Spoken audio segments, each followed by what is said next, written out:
Sino ba yung main topic natin? Walang iba po kundi po ang ating Vice Presidente na si Inday Sara Duterte, mga bossing. Ayan.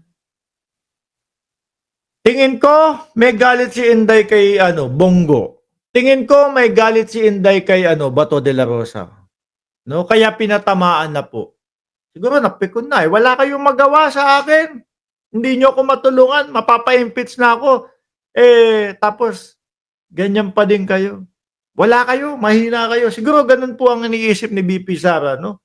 Kasi po, etong sinabi ng ating Vice Presidente, mga kababayan, ay pangsopla po to kay Bato eh. Pangsopla po to kay Bongo eh. Ano sabi dito? Ang vote buying ngayon, nakatago na sa pangalang ayuda. Ayun. No? Nakatago na sa pangalang AIX. Akap at tupad. Ayun daw po mga kababayan. Kasi po yung grupo nila nagrereklamo. Isa si Bato de la Rosa doon sa nagsasabi at nagpapakalat na wala daw po, zero daw po ang PhilHealth mga bossing.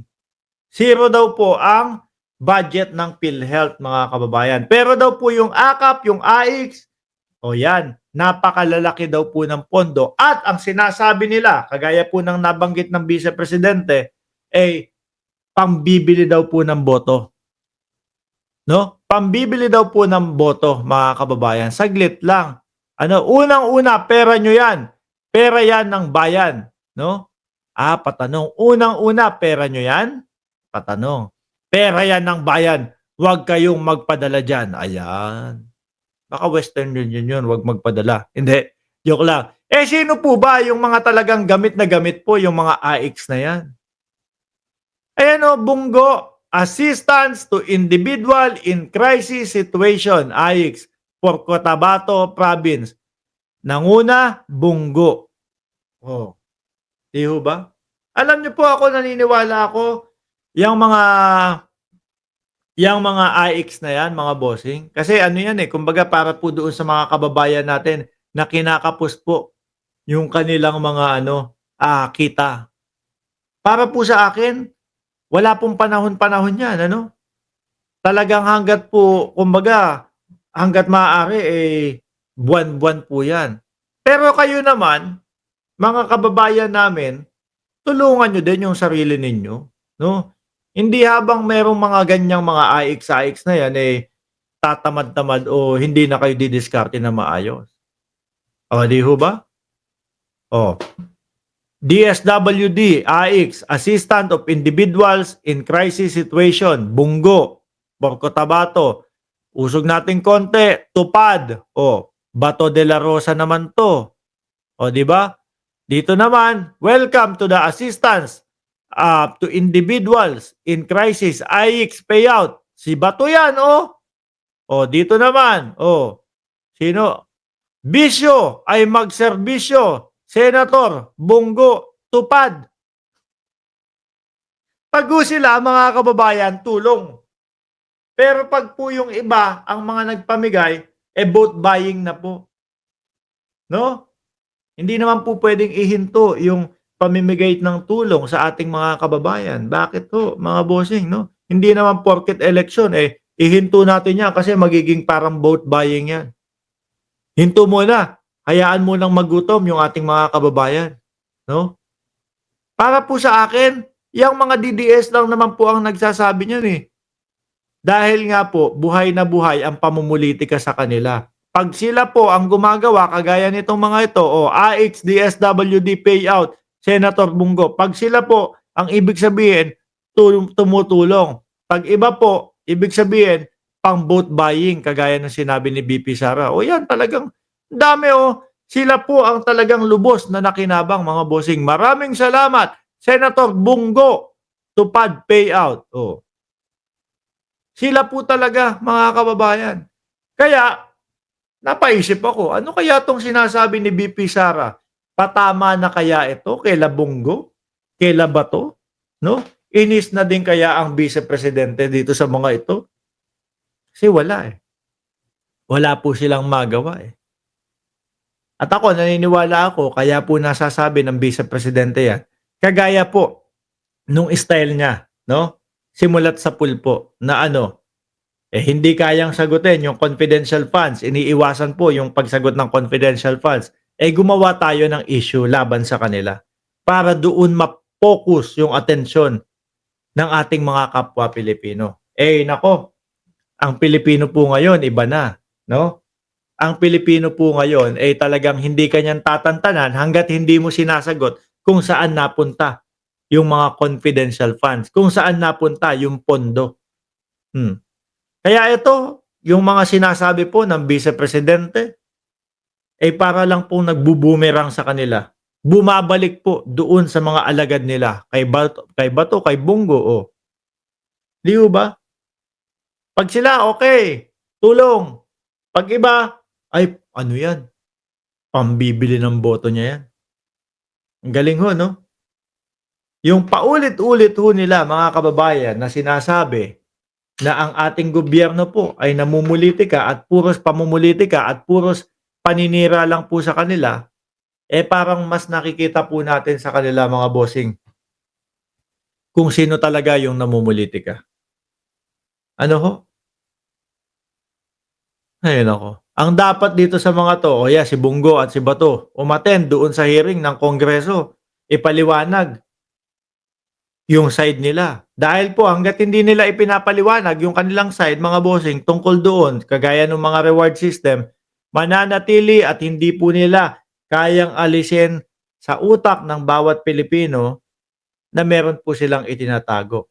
Gano'n din po sa Vice Presidente, 'no? Yang pa iba-iba o paggawa-gawa ng issue para lumayo, 'no, yung usapin about dun sa confidential funds. Malabo po. Hindi pa din po lalayo. Mas maigi po na ipaliwanag niyo kung saan napunta yung confidential funds, mas maigi po na ipaliwanag, 'no, kung bakit po pati COA, mga alias lang ang ipinasa ninyo at ibigay niyo na din po yung pagpapaliwanag kung sino-sino yung mga alias na yun. Kasi po ang ginawa nila mga kababayan, pinutol nila yung kay Panfilo Lacson, yung pagpapaliwanag ni Panfilo Lacson, 'no, na dating senador. Sabi ni Lacson 'no, yung mga alias puwede yan. Boom! Putol na agad yung balita. Hanggang dun na lang po. Pero, kapagka binuo mo, may pagpapaliwanag po dun. Yung mga alias puwede yan. Pero pagkatapos nung, auditing na niyan, ipapaliwanag na or merong nakahiwalay na envelope, ipinapaliwanag doon sa nakahiwalay na envelope na yon kung sino yung alias Kokoy Villamin, kung sino 'tong si alias, Mary Grace Piatos, gano'n. Sa Vice Presidente meron? Wala. Oh, 'di ba, mga boss? Kaya yung mga DDS, 'wag na naming maririnig sa inyo yung sinasabi at pinapaulit-ulit ninyo na ano, Mark ganito, 'no? Masusunog yung kanilang ano, yung kanilang operasyon 'pag sinabi yung pangalan niyan. Malalagay sa alanganin yung tao na 'yan kapagka nilagay. Sandali lang mga bossing, ang pinag-uusapan po natin dito, yung pagpapasa po ng resibo nila doon sa COA at ang COA po mga kababayan, hindi po kalaban ng bayan 'yan, hindi po kalaban ng gobyerno 'yan. Ano? Kaya marapat lang po na i-submit nila yung tamang tao, kung sino yung mga tumanggap upang sa gano'n malaman natin kung saan talaga nanggaling yung pera. Kapagka pinayagan na lang po natin 'yan mga kababayan, yung mga susunod po at kung meron pang mga ganitong, pagkakataon about sa confidential funds at pinayagan natin yung ngayon na hindi ipaliwanag kasi mga alias-alias lang, okey na. Asahan niyo po, mas lalong lulubog ang bansang Pilipinas. Bakit ho? Kasi lahat ng confidential funds, lahat ng merong confidential funds, ay puwede na. Sulat mo na lang diyan si ano, si Toyota Reyes. Sulat mo na lang diyan si Honda Guerrero. Isulat mo na lang diyan si Ford. Sino 'tong Ford? Si Ford, Explorer. Ilagay mo na lang. Kasi tinatanggap po, 'di ho ba? Kaya gano'n po ang mangyayari. Yung tipo bang ginamit na nila sa pangsarili nila yung pondo, tapos dahil nga po tanggap ng sambayan ng Pilipino kasi confidential fund naman, eh, 'no? Ipasa mo sa COA, alias na lang. Kasi tinanggap naman dati. Oh, diyan na po lalong lalaki mga kababayan, yung mawawala po sa pondo ng bayan natin. 'No? Kaya po hindi tayo titigil hangga't hindi po sumasagot ang Vice Presidente kung saan nga po ba napunta yung confidential funds at bakit etong mga 400 plus, actually 1,200 na 'no, eh, lahat po walang record sa PSA. Okay, mga boss chipamo sir, sabi ko nga po sa inyo, nagmamadali tayo. Kaya po, ako'y mauuna na 'no. Mauuna na, magtatrabaho muna ako, hindi mauuna para doon sa langit. O si Kibuloy daw yung nandun sa langit, hindi tayo mga boss. Sino may sabi? Si Inday Sara Duterte po 'no. Pero ang alam natin, nandun si Kibuloy, nasa Oblo. Kuya-koy na lang. Anyway, mga boss chipamo sir, maraming salamat and God bless po sa ating